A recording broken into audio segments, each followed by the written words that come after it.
Buenas noches, hermanos. Bienvenidos nuevamente a nuestro miércoles de enseñanza, a nuestras iglesias, tanto en Tegucigalpa, San Pedro Sula, Comayagua, los hermanos de Puerto Barrios, de Ciguatepeque, de Copán. Bienvenidos a todos. Eduardo, buenas noches. ¿Cómo estás? Buenas noches, muy feliz, muy agradecido, muy contento, papá, de estar otro miércoles más. Gracias por la sintonía, gracias por conectarse también, hermanos, por querer aprender también. Yo sé que a veces es un poquito más cargadito, ¿va?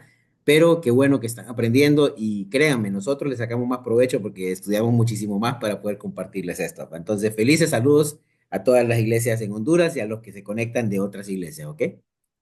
Gracias. La clase de hoy se refiere, son confiables los textos de nuestra Biblia, pero antes de eso, este es el plan que tenemos para todo el año.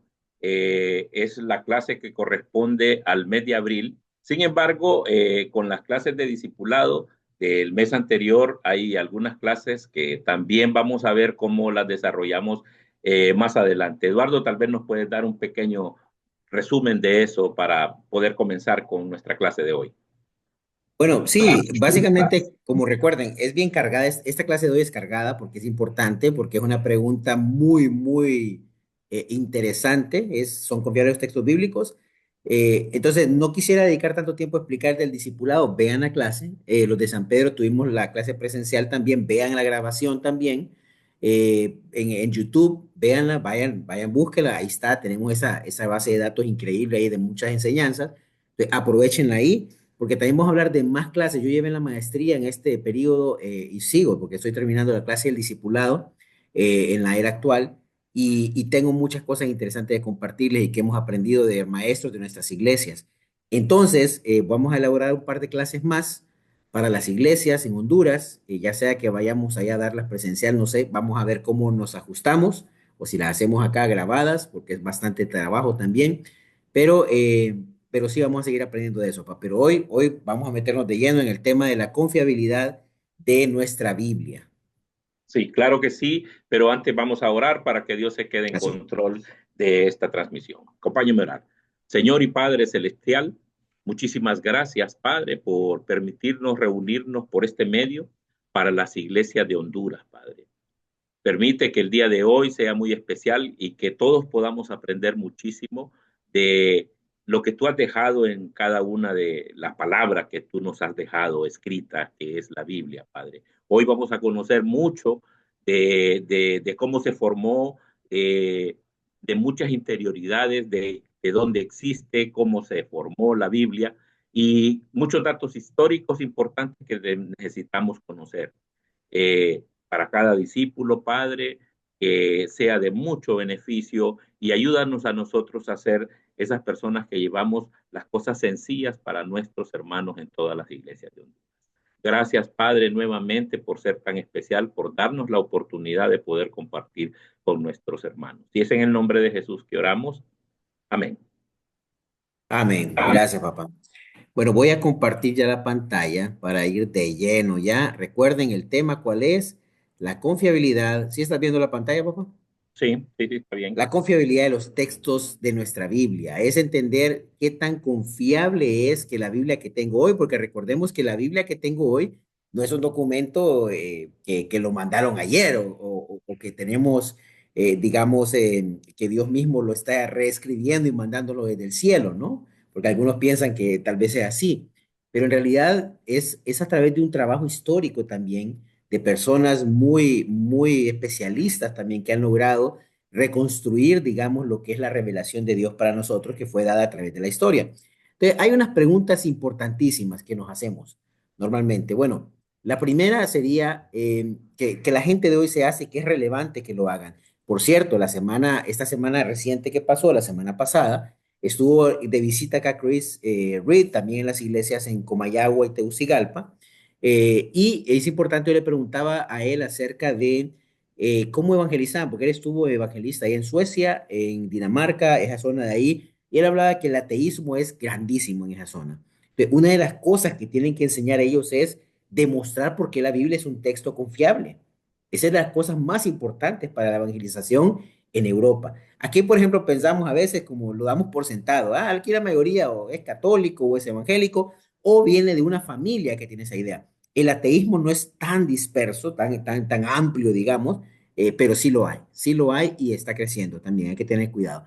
Entonces, preguntas importantes que tenemos que hacernos para entender este tema y tener la confianza y seguridad en nuestra fe. Este tema es importante, hermano, porque tiene que entender la confianza que debe tener en el texto bíblico, por qué es importante, por qué es la verdad de Dios, por qué yo dedico mi vida a estudiarlo y aprender de él. Preguntas, ¿contamos con los manuscritos originales del texto bíblico?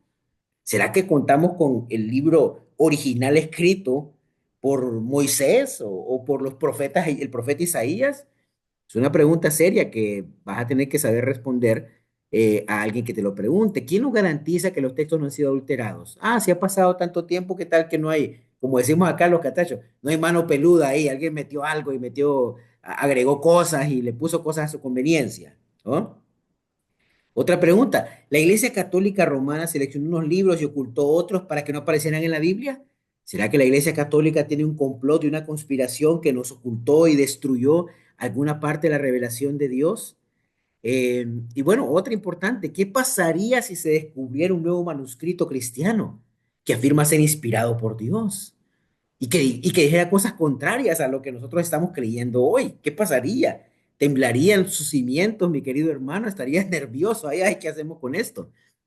Y la otra es, bueno, según los historiadores, ¿qué tan confiable es el texto bíblico con el que contamos hoy? Entonces, trataremos estas preguntas de que ustedes mismos las van a responder. No se la puede dar la respuesta, sino que ustedes mismos las van a responder a través de lo que vamos a estudiar hoy. Entonces, vamos a arrancar de lleno. Aquí tenemos nuestra primera escritura. Ayúdame ahí, papá, por favor. Claro que sí. Primera de Pedro 3:15 dice, si no, santifiquen a Cristo como el Señor en sus corazones, estando siempre preparados para presentar defensa ante todo el que les demande razón de la esperanza que hay en ustedes, pero háganlo con mansedumbre y referencia. Miren, aquí esta es muy importante, esta escritura, porque básicamente centraliza dos cosas, tres cosas centraliza. Uno, Cristo siempre tiene que estar en nuestros corazones. Número dos, debemos de estar siempre preparados, tanto espiritualmente como intelectualmente. ¿Para qué? Para responder y ser capaces de explicar la razón de nuestra esperanza, que es eh, estar un día con Cristo. Entonces, aquí lo más importante es esta es parte de una escritura apologética, es la defensa de nuestra fe. Debemos de estar preparados para defender nuestra fe.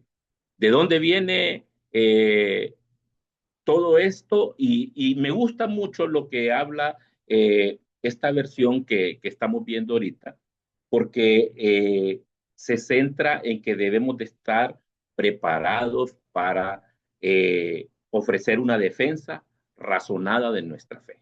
Esa es la parte importante. Sí, de acuerdo, papá, muy de acuerdo. Imagínate, a veces la gente cree que la fe solo es algo ciego, ¿no? Un salto al vacío. Pero en realidad estamos hablando de que tenemos que tener razón, o sea, tenemos que saber qué es lo que creo y saber defenderlo. Y lo increíble es, hermanos, que nuestra fe tiene sustento lógico y razonable, no es una locura, no es un disparate. Y eso es algo muy animante para nosotros los cristianos. Entonces, bueno, si querés continuar con este también. Sí, también.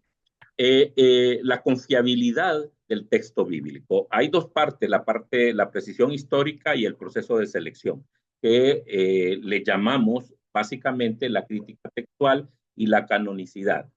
Ambas responden a las preguntas sobre la confiabilidad de nuestras fuentes históricas, que se definió en los libros que consideran inspirados por Dios y los que no. Esto de la crítica textual o la precisión histórica se refiere al estudio de todos los manuscritos antiguos de la Biblia, tanto del Antiguo Testamento como del Nuevo Testamento, para determinar los originales más probables, o sea, los que estuvieran más cerca de los originales. Y entonces, ¿qué es lo que pasaba? Los grandes eruditos y las personas estudiosas han comprobado que a través del tiempo esta precisión, esta crítica textual representa realmente la historia como se ha venido desarrollando. Y lo que es la canonicidad tiene un propósito, que fue el proceso de que ciertos libros fueran reconocidos como escritura incluidas en la Biblia. ¿Por qué? Pero eso tenía alguna forma, o sea, no es que los escogieron hacia el molote, vengan estos, no. Había unos criterios que eran de autoridad divina, que fueran escritos por los apóstoles o alguien cercano, tenía que tener una consistencia doctrinal y que fuera usado, fuera de uso generalizado en las comunidades. Básicamente eso es la confiabilidad en los textos bíblicos. Excelente, Bob, excelente. Bueno, imagínense, y nosotros vamos a abordar estas dos acá. Estas dos son las que van a ser la base, digamos, de lo que es la lección de hoy, si realmente tiene precisión histórica. Y bueno, ahorita mi papá casi le dio la primera respuesta a la primera pregunta, que es, ¿contamos con los manuscritos originales? No, no contamos con los manuscritos originales. ¡Ah! Dios mío, pero si, entonces, ¿cómo podemos estar seguros, Eduardo, de que realmente tenemos la verdad de Dios acá o no tenemos algo manipulado? Bueno.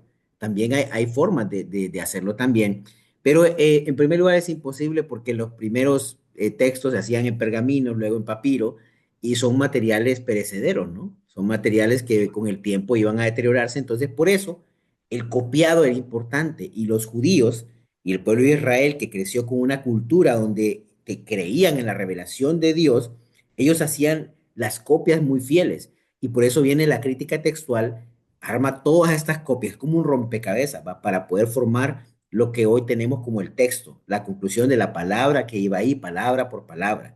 Y lo que decía mi papá, la canonicidad, es, bueno, cómo se seleccionaron, cómo es que llegamos a la conclusión, ya les di unos criterios, más adelante vamos a ver otros también, pero quisiera hablarles un poco de la primera parte de la precisión histórica. En la precisión histórica, solo para que se hagan cuenta, algunos documentos antiguos, algunos manuscritos antiguos, esos son históricos. Imaginemos, para que quiero que conozcan cómo funciona la historia, según los historiadores, cómo ellos reconstruyen y cómo la crítica textual en general, porque no es solo la bíblica, trata de reconstruir un manuscrito para poder tener una copia real hoy. Todos estos autores, Aristófanes, Aristóteles, Demóstenes, Julio César, Heródoto, Homero, Platón, Sófocles, Tucídides, todos estos vivieron en esta época, 400 años antes de Cristo, 340 años antes de Cristo, 300 antes de Cristo, 50 antes de Cristo, 435. Aquí miren las fechas, 500 años y hasta 800 años antes de Cristo. Estamos hablando que son documentos antiguos, ¿ok? A diferencia, por ejemplo, en el Islam, el Corán, por ejemplo, el Islam es una religión más joven. El Corán, el Islam, más o menos fue en el siglo 7 después de Cristo, o sea, años 600, 700, que vivió Mahoma. Entonces, no es un documento tan antiguo, ya había, digamos, ciertos criterios de preservación. La historia ya era mucho más fácil preservar un documento, pero los textos bíblicos eran mucho más antiguos, recordemos, ¿no? Y mucho más antiguos que estos, ¿no? Entonces, piensen acá, la copia más antigua de cada uno. Imagínense que este tenía, vivió en el año 400 antes de Cristo, pero la copia más reciente en el año 900 después de Cristo. O sea, la copia disponible más antigua es de 900 después de Cristo. O sea, hay una brecha entre que existió el autor original del escrito a la fecha que tenemos el escrito más antiguo de él, de 1300 años. Y hay una cantidad de 45 copias, ¿ok? Entonces, vean así en lo demás, miren las brechas, el intervalo de tiempo entre la vida del autor original y la copia más antigua, 1400 años, 950, 1335, 900, 1000 y algo, o sea, más de 1000 años, hermano, de diferencia. Y miren la cantidad de copias, 5, 210, 8, 643, este tiene más Homero, la Ilíada, la Odisea, de acuerdo que hemos leído en el colegio, ¿no?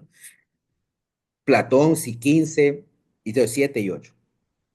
Esto es importante para que se hagan una idea, que la crítica textual ha reconstruido esto.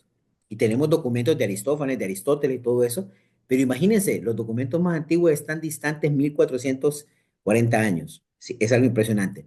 Me encanta lo que dice Ula Jacobi ahí, perdón que está un poquito cargado, pero quería que todo el texto saliera en una sola. Y este libro, Evidencia convergente de Dios en la Biblia, es un buenísimo libro acerca de la defensa de la fe. Lo recomiendo.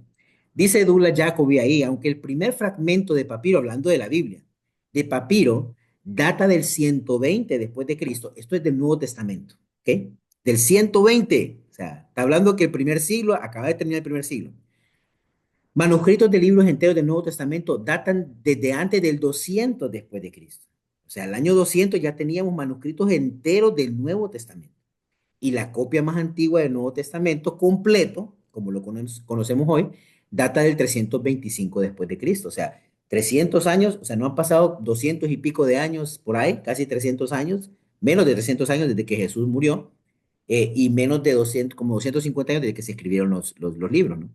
Una brecha solamente de 250 años, comparada con brechas de 4 a 5 veces más largas, las que vimos en la tabla anterior. Miren, 1000 años tenían de diferencia entre el autor, ¿no? Y el Nuevo Testamento, 250 años completito ya, para la mayoría de las obras de autores clásicos.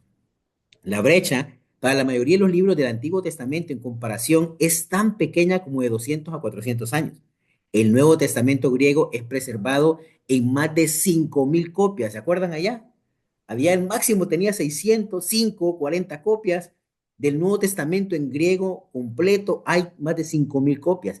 Y si incluyéramos las copias antiguas en otros idiomas, especialmente en latín, en sirio, copto, habían otros idiomas en que estaba escrito, hay más de 25.000 manuscritos parciales y completos.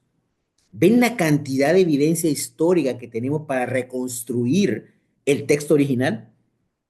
Si ninguno le lleva comparación, ninguno de los documentos manuscritos antiguos tiene la calidad de manuscritos que tiene el Nuevo Testamento. O sea, la Biblia es el documento mejor respaldado en la historia. Es el documento, es el libro que cuenta con la mayor confiabilidad en cuanto a su reconstrucción histórica. Y me gusta acá, mira, les voy a compartir. Este es un fragmento, algún día quisiera ir ahí. Es el papiro P52 de Rylands en 457. Este pedacito donde ven acá que está en el vidrio, ¿verdad? Este pedacito, imagínense cómo está de cuidado, ¿no? Porque este pedacito está datado con la prueba de carbono 14 y todo lo que hacen ahí los históricos, entre el 100 y el 150. Y ese pedacito contiene un fragmento de Juan 18, 37 al 38, y en el reverso tiene Juan 18, 31 al 33. O sea, es un fragmento del Evangelio de Juan. Y les recuerdo, ¿cuándo se escribió el Evangelio de Juan? El Evangelio de Juan se escribió alrededor del 95, más o menos, 90, 95, pero finales del primer siglo, fue de lo último. Recuerden que Juan fue el discípulo que vivió más tiempo, fue el Sí. último, ¿no? Él escribió el Apocalipsis. Y este fragmento se encuentra en la biblioteca de John Rylands en Manchester, en el Reino Unido. Miren qué interesante, hermano, qué interesante esto, que contamos con una pieza que es posible, oiga bien, esto data entre el 100, dice, pero eso puede ser un poquito antes, puede ser el 90. Entonces, esto puede ser de que aún Juan estaba vivo cuando estaba este mismo. Por eso es que es tan valioso, y está conservado con temperatura, con todo. Porque es una pieza. Entonces, veamos la precisión, los manuscritos, la información. Ah, no, Eduardo, pero ¿y ese pedacito no me dice nada? Nos dice mucho también porque nos permite ver la fidelidad de los siguientes manuscritos de la siguiente generación. Entonces, y hay otro descubrimiento importante que me gustaría que papá nos hablara, que es uno que ocurrió recientemente, bueno, reciente en el siglo XX, que nos dio también más confiabilidad acerca del Antiguo Testamento, porque ahorita le hemos hablado del Nuevo Testamento. Entonces son el descubrimiento de los rollos del Mar Muerto. Papá, ayúdanos con eso, porfa. Sí, fíjate que ahí hay una historia bien interesante, más adelantito quiero que nos ayudes con eso, sobre el descubrimiento de estos rollos del Mar Muerto, que esto viene a confirmar todo lo que nosotros estamos diciendo sobre la autenticidad de cada uno de los libros. Los rollos del Mar Muerto realmente son descubrimientos arqueológicos y se considera el más importante del siglo XX en descubrimiento arqueológico de lo que es relacionado con la Biblia. ¿Y qué son esos rollos? Son una colección aproximada de 972 manuscritos antiguos, en su mayoría fragmentos que se descubrieron en esta edad, 1947, 1956, en las cuevas de Qumran. La mayoría de estos escritos principalmente estaban escritos en hebreo, arameo y en griego. Eh, Datan generalmente de entre el siglo III antes de Cristo. Oigan bien, va.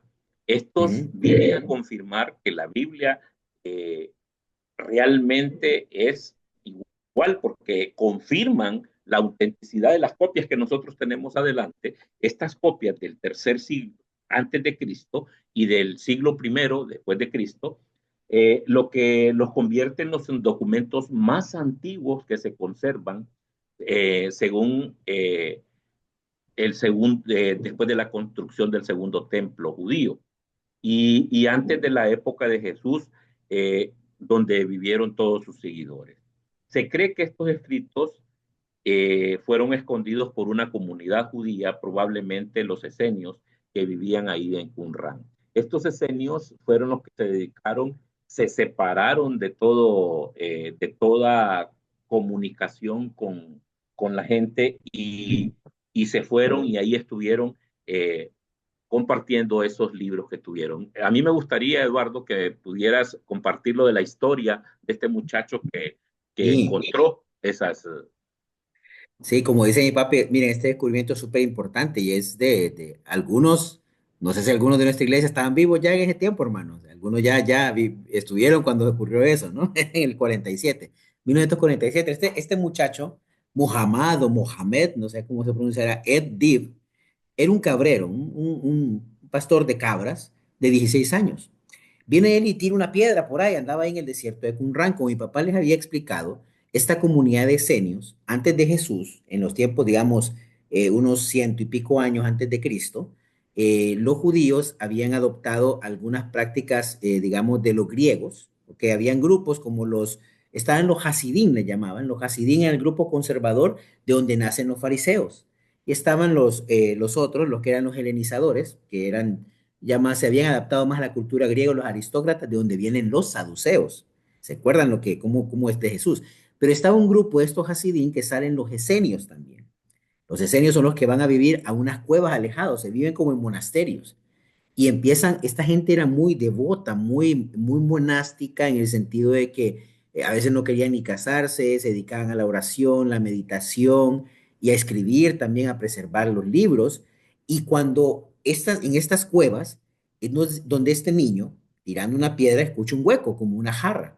Él se emociona y dijo, hoy sí la hice. Como vimos los catrachos, hoy sí la hice, dice. Y se va y ve una jarra.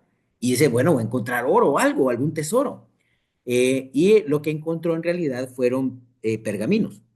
Los pergaminos viene él y bueno, ¿y qué hago con esto? Los abre, mira que es un idioma que no entiende, pues lo lleva ahí a un zapatero, a ver si puede saber si algo puede servir el cuero que tenían ahí que preservaba el papiro. Entonces, el zapatero le dice que no, que vaya donde él había como un arqueólogo por ahí que le preguntara por qué eso no tenía ningún valor para el zapatero.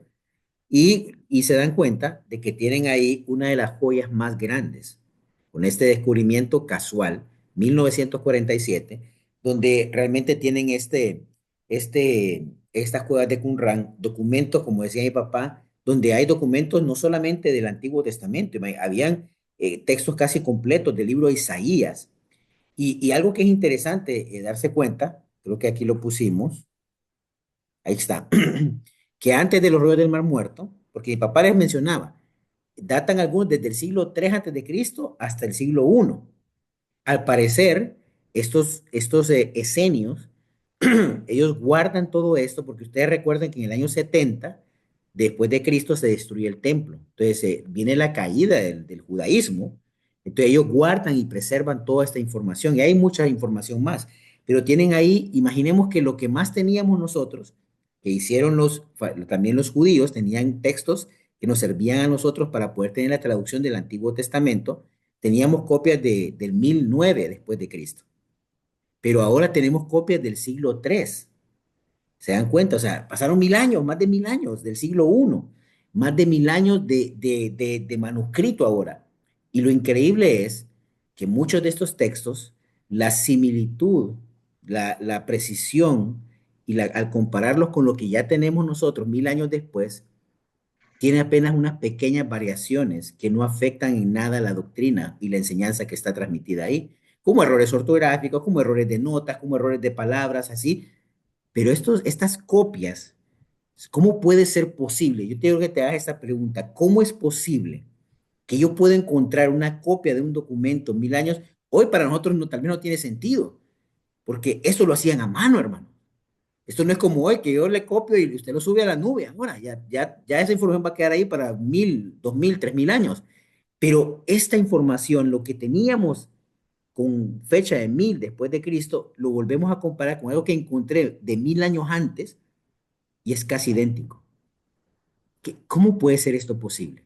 Yo solo les digo algo, Dios estuvo en todo el proceso de la preservación de su verdad revelada, porque la verdad revelada tenía que llegar a su vida y a mi vida también y a la vida de muchos.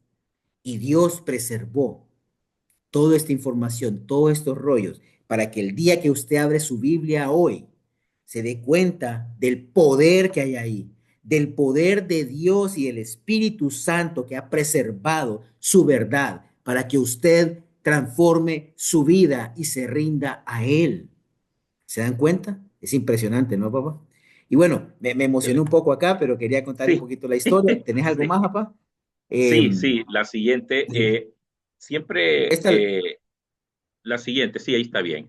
Por tanto, Ujú. amados, puesto que ustedes aguardan estas cosas, procuren con diligencia ser hallados en él en paz, sin mancha e irreprensibles. Consideren la paciencia de nuestro Señor como salvación, tal como les escribió también nuestro amado hermano Pablo, según la sabiduría que le fue dada. Asimismo, en todas sus cartas habla en ellas de esto, en los cuales hay algunas cosas difíciles de entender que los ignorantes e inestables tuercen, como también tuercen el resto de las escrituras para su propia perdición. Entonces, aquí estamos hablando, tal como lo escribió Papá, solo nuestro... una cosa, papá, Sí, disculpa. Solo, aquí vamos a cambiar el chip, hermano. Se me olvidó, perdón que no ok, les sí, dijimos. Acabamos de hablar de la precisión histórica y aquí vamos a empezar a hablar de la formación del canon o cómo se forma el canon. Y por sí, eso esta escritura de Primera de Pedro 3:15, ¿ok? Entonces ya vimos la parte histórica. Hay más información, pero van a tener que leerla por su cuenta, pero con esto te dejo ya cargadito. Entonces ahora sí, estamos hablando de cómo se va reconociendo lo que es la escritura del Nuevo Testamento. sí. Aquí Pablo básicamente está reconociendo cuál es la sabiduría que fue dada. Y si continuamos con la otra diapositiva, porque esta es la del reconocimiento, y aquí viene cómo es, qué es el canon. Aquí vamos a hablar el canon, y hablaba Eduardo de la Biblia de estudio de la Reformada. Dice así: a los que anden conforme a esta regla, paz y misericordia sea sobre ellos y sobre el Israel de Dios. Fíjense que la palabra en español canon proviene de la palabra griega canón, traducida como regla. Estos libros son como una regla que vamos a seguir, y el canon es una regla que provee dirección, un estándar contra el cual medir. ¿Qué pasaba en aquellos tiempos? O sea, también cómo se fue formando este canon. Si me das la siguiente, Eduardo, por favor, que esto lo habla la Biblia de estudio teológico, se puede definir de dos maneras ese canon. En la relación con la Biblia es el criterio de fe y la práctica de la iglesia. Y número dos, en relación a su contenido, es la colección y lista correcta de los libros que son considerados de inspiración divina. Entonces, eh, nosotros cómo podemos hablar de lo que es el canon bíblico. Se refiere a un conjunto de libros de la comunidad de nuestra fe. Pues. Primero fue el canon del judaísmo y después el del cristianismo. O sea, son dos canons diferentes, porque tenemos el Antiguo Testamento y el Nuevo Testamento. Y fueron llevados a cabo de manera diferente. No es una cuestión aleatoria que alguien dijo voy a meter este libro, no, tiene un proceso que ya lo vamos a ver más adelante. Pablo reconoce la palabra de Dios como inspirada. En ese momento, las dos. tanto autoritativa para la fe y la práctica. En esencia, es una lista oficial de libros que componen toda la Biblia. Eh, Puntos claves sobre el canon bíblico. No es una decisión arbitraria, nadie vino y, bueno, voy a meter este libro, no. Fue gradual, y este proceso gradual llevó un proceso de muchos años también de poder analizar cada uno de los libros. Eduardo. Sí, fíjate, Sí, bueno, tenía un comentario en esta, como te fuiste aquí, perdón, aquí. Quería hablar de esta escritura de Pedro. Fíjense qué importante esto, que ya para el primer siglo, porque es quien reconoce la autoridad del Nuevo Testamento, el pueblo de Dios también, el Espíritu Santo nos claro. ayuda en eso. Y miren lo que decía Pedro, tal como escribió también nuestro amado hermano Pablo, según la sabiduría que le fue dada. Asimismo, en todas sus cartas habla de ellas, en ellas de esto. Miren qué interesante que las cartas de Pablo ya eran de circulación en el primer siglo. Cuando Pedro Así escribe es esto, cierto. las cartas de Pablo ya están circulando en el primer siglo. Es decir, ya son parte autoritativa, tenían un reconocimiento de autoridad. Y miren lo que dice Pedro después, en las cuales hay algunas cosas difíciles de entender, que los ignorantes e inestables tuercen, como también tuercen el resto de las escrituras. Es decir, el mismo apóstol Pedro está diciendo, está poniendo a un nivel de la escritura, ¿ok? Lo que Pablo, las cartas de Pablo, si ven ahí, tuercen como también tuercen el resto de las escrituras. Miren qué interesante esta palabra es importante. Ya de alguna manera, las cartas de Pablo representaban una autoridad dentro de la iglesia de primitiva, como le llamamos la iglesia del primer siglo. Entonces, el canon se empieza a formar desde aquí. Este es el canon yo no sé si ustedes saben, hoy se ha vuelto popular la palabra canon. Si ustedes ven, la usan para decir lo que es verdadero, lo que es falso, ¿no? Entonces dicen, hay historias, por ejemplo, yo he escuchado a veces de animaciones, de películas, digamos, no es que eso no es canon, dice, eso no es canon. ¿Por qué no es canon? Pues quiere decir que la historia está torcida, no está de acuerdo a la línea normal, lo que nosotros llamaríamos la ortodoxia, el camino recto, ¿no? Lo recto, entonces no es alineado. No, es que ese es un mundo alterno, un universo paralelo, hablamos ahora que no es el canon, dice. Entonces, hasta sacan películas y dicen, no, es que tal vez la película de tal, no, pero eso no sale en el cómic, así que no es canon, no es canon. Hoy se usa mucho ese criterio, los más jóvenes me van a entender, los más chavalos, ¿va? Como yo. Entonces, pero es importante que veamos que ya de aquí ya está formando parte importante, ¿no? El, el, las escrituras de Pablo que empiezan a reconocerse. No sé si ¿querés que la lea yo? ¿La lees vos? Sí, dale, dale. Entonces, miren, en la formación del canon, como dijo mi papá, ya fue un proceso que duró muchos años. Y no fue sino hasta el Concilio de Cartago en el 397, donde se fijó el canon tal y como lo conocemos hoy con los 27 libros del Nuevo Testamento. Recuerden, estamos hablando del Nuevo Testamento, el antiguo. Y el antiguo, Eduardo, bueno, el antiguo era más fácil porque la comunidad judía ya había determinado esto. Y la Biblia hebrea tiene los mismos libros que tenemos nosotros los protestantes, porque también los católicos en el Concilio de Trento, en el año 1100 y pico, agregaron lo que llamamos nosotros deuterocanónicos. Pero los deuterocanónicos para nosotros no son parte del canon, para los que somos protestantes o venimos de la familia reformada protestante, eh, no consideramos esos libros como inspiración divina, solamente el catolicismo romano es el único que los considera así, porque ni siquiera los judíos le dan valor, la comunidad judía, pero no lo ponen al nivel de la Biblia hebrea, que es similar a la que tenemos hoy nosotros. Entonces vean el Nuevo Testamento, 397, Eduardo, pues se tardaron mucho, pero ya existía, ya eran reconocidos los libros. Lo que pasó en el 397 es que ya hay un acuerdo, hay un concilio con relación a decir, estos son la regla de fe y con esto nadie más se va a agregar nada porque está completo, ¿ok? Pero voy a enseñarles algo importante ahí también. Abajo les puse ahí de forma separada, ya muchas iglesias y líderes habían definido los libros que consideraban canónicos. Es decir, estos 27 libros ya muchos los consideraban como canon, los consideraban como parte, en el siglo I ya eran considerados como canon muchos de ellos, y otros había dudas porque no sabían quién lo había escrito, como el caso de Hebreos, que muchos lo consideraban canon, pero no lo incluían, y de hecho la batalla con Hebreo fue porque tenían que considerar el criterio de que un apóstol debía escribirlo o alguien cercano al apóstol, pero como el libro de Hebreos no dice el nombre del autor, no sabían que lo había escrito. Entonces, ese era un criterio que hacía pero su calidad y su aporte a la revelación de Dios realmente es tan formidable que en su momento se creyó que era posible que era Pablo quien había escrito Hebreos. Con el tiempo nos dimos cuenta que no es así porque el griego era muy diferente, el idioma en que fue escrito. Entonces, aquí están los criterios. Mira, papá, lo que hablabas vos ya, tal vez lo voy a Sí, simplificar un poco. En el canon, para que los textos estén aquí y pudiesen ser parte del texto bíblico, lo primer criterio era su autoridad apostólica. Tenía que ser escrito por un apóstol o por alguien muy cercano. Entonces, eso es lo que le digo, lo que pasaba con Hebreos, ¿no?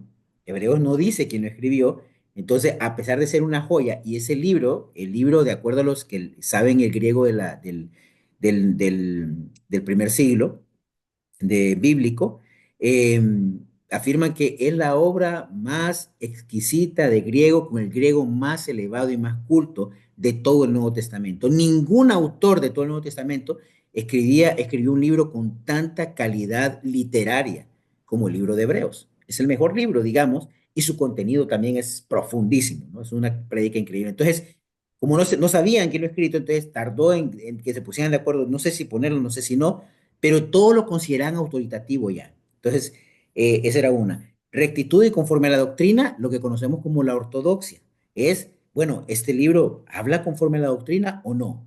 ¿Está correcto conforme a las enseñanzas de que tenemos del Antiguo Testamento, conforme a las enseñanzas de los libros que son ampliamente reconocidos, o empieza a hablar cosas distorsionadas? ¿Ok? Entonces, si era conforme a todos los libros que ya eran reconocidos, que ya les puedes decir cuáles son, entonces el libro se consideraba que sí podía ser parte, que era inspirado, ¿no? La relevancia, ¿será que este libro aporta la revelación divina? ¿Muestra algo de la revelación divina? ¿Tiene importancia real o no? O simplemente porque puede ser, Pablo, te aseguro que escribió un montón de cosas también, no solo las cartas, las 13 cartas que tenemos, pero no todo lo que escribió Pablo iba a estar en el canon. Imaginé que le mando una carta a Timoteo, otra carta más personal todavía, que ya es de otros temas, no va a ser parte del canon, porque no quiere decir que todo lo que escribió un apóstol era parte del canon, sino más bien era la relevancia que tenía al conocimiento de Dios para nosotros. Y la otra, que es súper importante, su amplia circulación y aceptación por las iglesias. Estos libros ya eran aceptados desde antes. El concilio de Cartago en el 397 solo lo confirma, pero toda esta información ya circulaba, los evangelios y lo demás. Creo que aquí lo puedo mostrar desde muy temprano. ¿Sabe que estaba circulando siempre ya? Desde el primer siglo ya circulaban los cuatro evangelios, el libro de los Hechos, 10 cartas de Pablo, por lo menos, si no es que 13, otros creen que las 13, la carta de Primera de Juan y Primera de Pedro. Eso ya eran de conocimiento público. Por eso ustedes ven que en Primera de Pedro, Pedro dice de las cartas de Pablo, porque eran documentos en el primer siglo muy valiosos. Y los evangelios ya estaban también. Entonces, esto era increíble, ¿no? De aceptación temprana. No sé si querés algo ahorita, Pau, ¿sigo? no, dale, está bien, Ok. dale para que sigamos por el tiempo. Entonces, después vienen otros que, digamos, no fueron aceptados de inmediato, sí eran aceptados por la mayoría, pero habían unos que tenían objeciones, tal vez, entonces, pero eso fueron discutidos. Muchos los consideran autoritativos, lo que hablamos, el caso de Santiago, de Hebreos, tres cartas más de Pablo, segunda y tercera de Juan, segunda de Pedro, Judas y el Apocalipsis. Era como, bueno, el Apocalipsis como fue un libro muy diferente, ¿no? También fue uno de los que, también de los últimos que digo, bueno, no, tenían como reserva, ¿no? Porque fueron muy cuidadosos en esto, pero para muchos ya eran libros autoritativos. Y estos son los que se discuten y terminan siendo aceptados, obviamente por los mismos criterios, su calidad literaria, su calidad en cuanto a la revelación de Dios, y obviamente que pudieron comprobar, digamos, su apostolicidad, ¿no? Entonces vemos esto que es importante. Hubieron otros que, digamos, que fueron discutidos y rechazados y estuvieron casi a punto, casi como estuvieron cerquita, digamos, de incluirse en el canon, pero no cumplían algunos de los criterios, como la Didaché, que era la enseñanza de los 12 apóstoles, el pastor de Hermas, Hechos de Pablo, Primera y Segunda de Clemente, Apocalipsis de Pedro, la Epístola de Bernabé. Se conocen como libros o libros apócrifos, que estos fueron discutidos, fueron revisados porque de alguna forma tenían algún valor para la iglesia, pero que no había un consenso realmente que su aporte era tan sólido y su apostolicidad era tan comprobable. Entonces, los Hechos de Pablo, unas historias así, yo pues he leído una parte de los Hechos de Pablo. ¿Te acordás, papá, que con vos leímos El Pastor de Hermas, ¿no? Pastor de Hermas, y lo leímos en Ese el nos lo curso tiramos de, completito, ¿no? sí, ese era una clase con Arturo, Sí, en el de, ¿cómo se fue llamaba ese conoce. curso? Con el Sí, curso de conoce. Conoce, ese, sí, ese. Tal vez Ese algunos había que quedaron leerlo. conocen, se Sí, acuerdan, pero miren, ustedes lo leen, la verdad, y pueden leerlo. Ustedes pueden buscar en el internet todo esto y pueden dedicarle tiempo si quieren leerlo. Pero el Espíritu les dice, sinceramente, lo van a leer y van a sentir la calidad, la diferencia entre el texto bíblico, que cómo te impacta el texto bíblico, porque tu espíritu, el Espíritu Santo te lo dice, y lo que ves acá es como, no sé, te pega como así, como dice, es que no estoy tan convencido, ¿va? De esto, ¿ah? ¿Sí? Sí. ¿Te pasó vos lo mismo, ¿ah, Pablo? Sí, o sea, el pastor de Hermas, o sea, me costó leerlo realmente porque es hasta un poco confuso, ¿va? Hay partes que Sí, tenías que regresar a leer nuevamente para entender más o menos lo que quería decir. Sí, es un poco confuso ese pastor de sí. Hermas, pero bueno, estuvo dentro de los que fueron discutidos y rechazados. Estuvieron, como dice, estuvieron en las finales, digamos, pero Sí, era difícil porque su aceptación tal vez no fue tan amplia y sí. porque el pueblo de Dios rechazaba, entonces solo eran algunos y es lo que pasa. Y hubieron otros hermanos que fueron rechazados por completo. Habían otros que llegaban también el Evangelio de Tomás, Evangelio de la infancia de Jesús, el Evangelio de Felipe, los Hechos de Juan, el Evangelio de María Magdalena, los Hechos de Andrés, la Epístola a los Laodicenses, la Apocalipsis de Tomás. Y hay más, lo que pasa es que ya no me cabían ahí, pero hay un montón de libros que ni siquiera fueron considerados, fueron rechazados de inmediato porque no tenían una aceptación de la iglesia. El pueblo de Dios no los consideraba norma. Entonces, no fue la iglesia la que elige los libros, sino más bien la que confirma cuáles son los libros que la iglesia misma ya aceptaba como tal. Cuando le digan a usted que la iglesia tiene oculta y no sé qué, que lo otro, no, dejen de ver tanta película, ¿no? El Código Da Vinci, me acuerdo que empezaba a caer esas ideas así todas exóticas ahí. En realidad, se confirma esto. Entonces, fue un proceso que duró años para poder tener el canon completo, pero fue un proceso también que el mismo pueblo de Dios, las iglesias mismas, fueron aceptando, rechazando los diferentes libros. ¿Comentario, papá, tenés? No solo que estos libros, o sea, ni siquiera fueron rechazados de un solo porque ya la gente no los aceptaba, pues, o sea, no era parte de lo que se llevaba a cabo en todas las iglesias que ya estaban fundadas. Entonces, fueron Sí. rechazados inmediatamente. Y no eran ortodoxos, ¿no? No estaban Sí, alineados claro, con la enseñanza, la la revelación ya doctrina, sí, conocida. Sí, sí. sí, correcto. Y bueno, bueno, si quieres leerme esta para la formación del canon, interesante este comentario que hace la Biblia teológica, me encanta. Sí, en sus deliberaciones sobre los libros particulares que integran el canon de la escritura, la iglesia no tuvo la soberanía a la hora de determinar ni elegir los libros que prefería, ya sea para la catequesis, la polémica, la liturgia o la edificación. Más bien, la iglesia se sintió facultada solo para recibir y reconocer lo que Dios había brindado en los libros que dejaron los apóstoles y sus compañeros más cercanos. Entonces, este comentario es muy importante porque mucha gente cree que la iglesia fue la que escogió los libros y no, o sea, aquí dice que no tuvo la soberanía. La iglesia solo fue la que verificó que todos estos libros, que ya los usaban comúnmente todas las iglesias, fueran ratificados y se formara el canon del Nuevo Testamento. Eduardo. Sí, y pensemos en algo, era muy necesario definir el canon porque definimos la regla de fe, perdón, definimos la regla de fe, ¿no? Entonces, digamos que la iglesia no es que vino, porque algunos tienen esa idea retorcida de que la iglesia empezó a agarrar libros y esto es lo que va a hacer la Biblia, esto es lo que va a creer la gente y tengan para que crean la gente, convencimos a la gente para manipularla y que no sé qué no. Eso es un proceso de siglos. Ese es un proceso también donde las iglesias mismas deliberaban, donde discutían los líderes de las iglesias, donde ya habían varios que tenían su canon. De esto fue de un comienzo que consideraban estos son los libros correctos, porque empezaban a circular mucho, porque estos libros, lo que pasa también con los libros apócrifos, que muchos de ellos no fueron escritos en el primer siglo, la mayoría son en el segundo siglo en adelante. Te empiezan a aparecer el Evangelio de Tomás cuando Tomás ya está muerto, ¿no? Empiezan a Sí, aparecer cosas como esas. Entonces, obviamente se descarta porque no tiene la autenticidad del valor de un apóstol, porque realmente pudo ser lo que hacían, dice Evangelio de Tomás, pero no es que lo escribió Tomás, es alguien que escribía en nombre de Tomás, la pseudoepigrafía, que normalmente Pablo usaba también un amanuense, ustedes recuerdan, pero había gente que a veces usaba el nombre de Pablo para decir cosas. Entonces, no todo lo que dice que fue escrito por Pablo fue escrito por Pablo también. Y aquí lo vemos claramente. La iglesia simplemente se siente facultada de definir esto es, estos son los que hemos aceptado por siglos, estos son los que están de acuerdo a la ortodoxia, a la sana doctrina, a la rectitud de la doctrina, estos son los que los apóstoles, que podemos rastrear hasta los apóstoles, y que además la iglesia acepta. Eso es súper importante. Y entonces llegamos a nuestra conclusión doctrinal. ¿Ok? Miren, vimos bastante acá ahorita. Sencillo, dos, vamos a dejar dos. La primera de los manuscritos y la segunda del canon. Miren, algo sencillo. La abundancia y calidad de los manuscritos bíblicos nos dan gran seguridad sobre la exactitud de nuestras Biblias. Las pequeñas diferencias entre ellos no cambian ninguna enseñanza fundamental de fe, de la fe cristiana. Por eso, podemos confiar en que al leer la Biblia en nuestro idioma, tenemos una copia fiel de lo que Dios reveló. Interesante. Usted, hermano, disfrute, hermana, hermanos amados, iglesia amada, disfrute la Biblia, porque es un esfuerzo grande y es un trabajo divino, porque Dios preservó para que copias de 1000 años de diferencia fueran casi idénticas.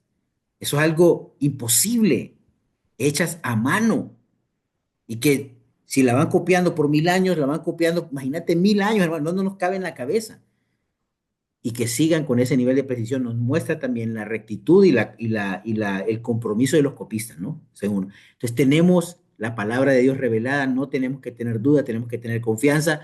¿Hay respaldo histórico? Sí lo hay. Y van a haber críticos y van a tirar duro, pero hay respaldo, hermano. Y la segunda, los libros que forman la Biblia no fueron elegidos por la preferencia de un grupo religioso. Esto no fue una elección particular, sino que únicamente confirmaron lo que el pueblo de Dios siempre reconoció como palabra inspirada desde el comienzo de la iglesia. Lo que estaban buscando era que fue lo que el pueblo siempre ha reconocido como la autoridad y revelación. Y ahí diría yo, Juan 10:4, las ovejas conocen la voz de su pastor.